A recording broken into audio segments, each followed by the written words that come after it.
Hello everyone. पिछले lecture में हमने ट्रिग्नोमेट्री के बेसिक्स के बारे में बात की थी। I told you about the relationship between sides and angles. अगर आपको पहले वो वीडियो देखनी है तो ऊपर सजेशन आएगा, आप वहां पे क्लिक करके उस वीडियो को देख सकते हैं। आज हम बात करेंगे trigonometric ratios about some particular angles.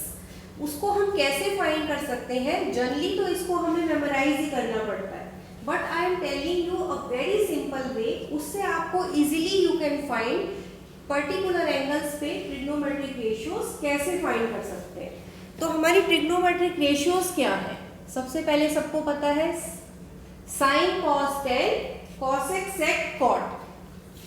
तो यहाँ पे हम लिख लेते हैं साइन कॉस टेन। अभी हम तीन के बारे में पहले डिस्कस करेंगे, ठीक है। तो हमारे पर्टिकुलर एंगल्स है स्पेसिफिक एंगल्स जिनकी हमें बार बार जरूरत पड़ती है, और यही आपके सिलेबस में है। 10th क्लास के सिलेबस की हम बात कर रहे हैं, तो उसमें यही स्पेसिफिक एंगल्स पे आपको ट्रिग्नोमेट्रिक रेशियोज बतानी है। तो सबसे पहले 0, 30, 45, 60, 90। How we can find sine 0? ये और ये हमें मैच करना है। साइन ऑफ 0 का मतलब है कि उस पर्टिकुलर 0 एंगल पे ट्रिग्नोमेट्रिक रेशियो साइन की क्या वैल्यू होगी। तो उसके लिए देखिए बहुत इजी वे, √0/4। इससे आपका एक सिमेट्री बन गया और याद रखना बहुत ही आसान हो गया। √1/4, √2/4, √3/4, √4/4। तो आप देख सकते हैं एक सिमेट्री बनी और इसको याद रखने में कोई प्रॉब्लम नहीं है। अब √0/4 होता क्या है? Everyone knows 0/anything is 0। √1/4 क्या होगा? 1/2, क्योंकि 1 का √1 और √4 इज 2। √2/4 इसको आप ऐसे कैंसिल कर सकते हैं। 2 1 जा 2, 2 2 जा 4, that is 1/√2। Now √3/4, it is equal to √3/2, and 4/4 is 1 and √1 is 1। तो देखिए कितना सिंपल हो गया इस वे से। Sine of 0 is 0, sine 30 1/2, sine 45 1/√2, sine 60 √3/2 and sine 90 is 1। तो इस वे से आपको याद रखना बहुत इजी हो जाएगा। एग्जाम में आप जाएंगे तो सबसे पहले आप अपनी ये टेबल बना के साइड के पेज पे रख सकते हैं। अगर कहीं आपको लगता है कि आप कोई चीज़ भूल गए हैं, याद नहीं आ रही है, तो ये टेबल आपको बहुत ज़्यादा हेल्प करेगी। अब हम आते हैं कॉस पे। तो कॉस के लिए हमें क्या करना है? बहुत सिंपल, ये पूरी टेबल हमें रिवर्स ऑर्डर में लिख देनी है। जैसे सबसे पीछे क्या आया? 4/4,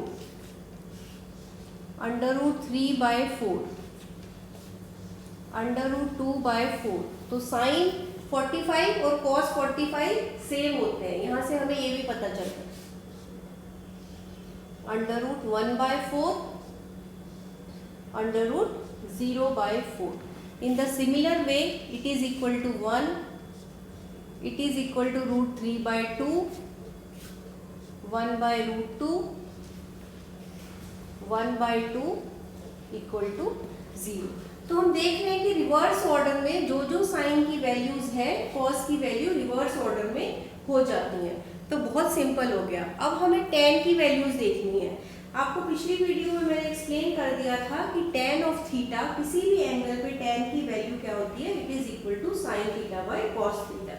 और यहाँ पे हम क्या करेंगे टेन के लिए? Sine theta by cos theta. तो साइन 0 क्या है? 0, और cos 0 क्या है? 1। तो tan 0 क्या होगा?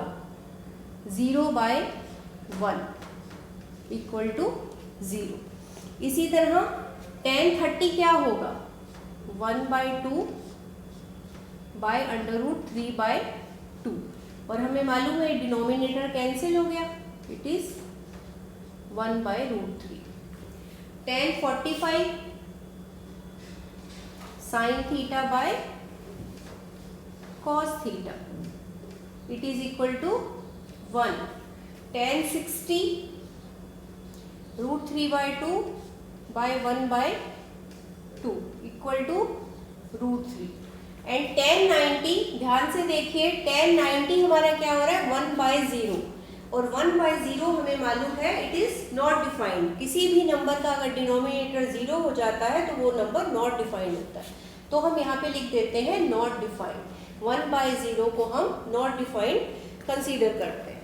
तो यहाँ पे आप सबको पर्टिकुलर एंगल्स पे, एंगल्स कौन से हैं 0, 30, 45, 60, 90, इस पे आपको साइन कॉस टेन तीनों वैल्यूज फाइंड करनी आ चुकी हैं। अब हमें मालूम है कि बाकी की जो ट्रिग्नोमेट्रिक वैल्यूज है वो इन्हीं का रेसिप्रोकल होता है।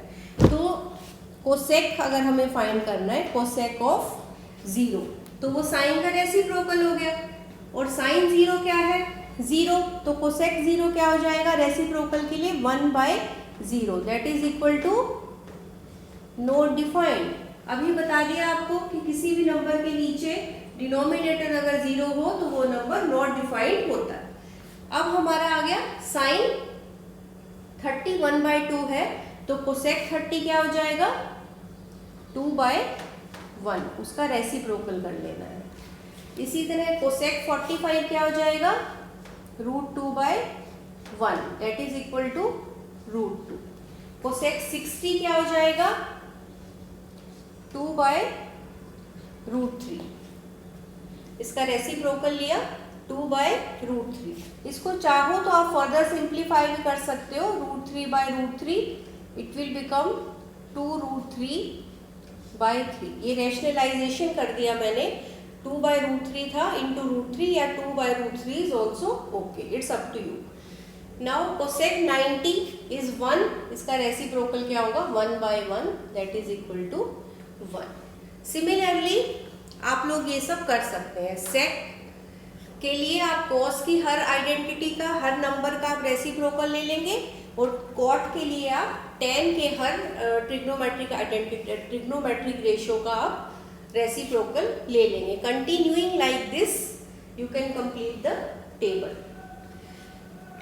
आई थिंक कि सबको ये टेबल क्लियर हो गई। किसी को कोई डाउट है तो आप कमेंट में डाल के पूछ सकते हैं, आई विल आंसर। अब है नेक्स्ट कि हमारे पास इससे रिलेटेड क्वेश्चन किस टाइप का आता है, how we can solve the question. सबसे पहले एक इजी सा क्वेश्चन लेंगे, एग्जाम में आ गया इवैल्यूएट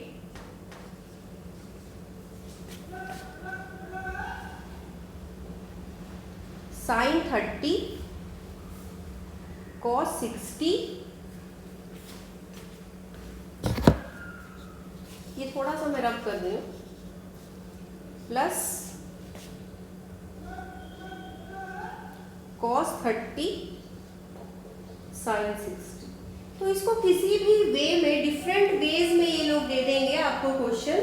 जस्ट आपको क्या करना है, वैल्यूज पुट करनी है और उनको सिंप्लीफाई कर देना है। जैसे इसमें सिंपल एडिशन है, रेशनल नंबर की फॉर्म में दे सकते हैं, किसी भी फॉर्म में दे सकते हैं। तो सिंप्लीफिकेशन तो आपको अब तक आती है, सिर्फ आपके लिए नई चीज क्या है, इन ट्रिग्नोमेट्रिक रेशियोज के स्पेसिफिक एंगल्स की वैल्यू पुट करना।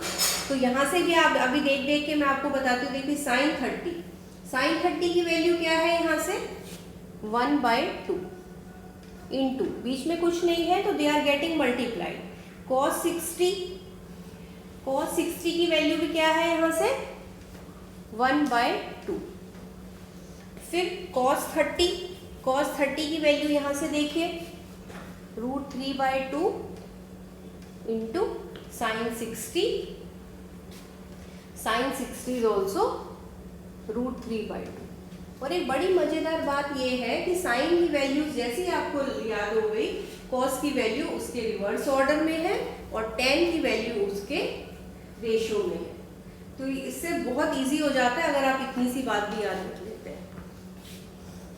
ये मैं इक्वल टू करके लिख रही हूँ, नीचे थोड़ा ये बना 1/4 plus 3/4, √3 into √3 is 3, 2 2s are 4, 1/4 plus 3/4 it will become 4/4, that is equal to 1। तो एक सिंपल सा क्वेश्चन है जिसका आंसर आपके पास आ गया, दैट इज इक्वल टू 1। तो इसी तरह किसी भी वे में आपको different combinations of angles they can give and just you have to put the value and simplify.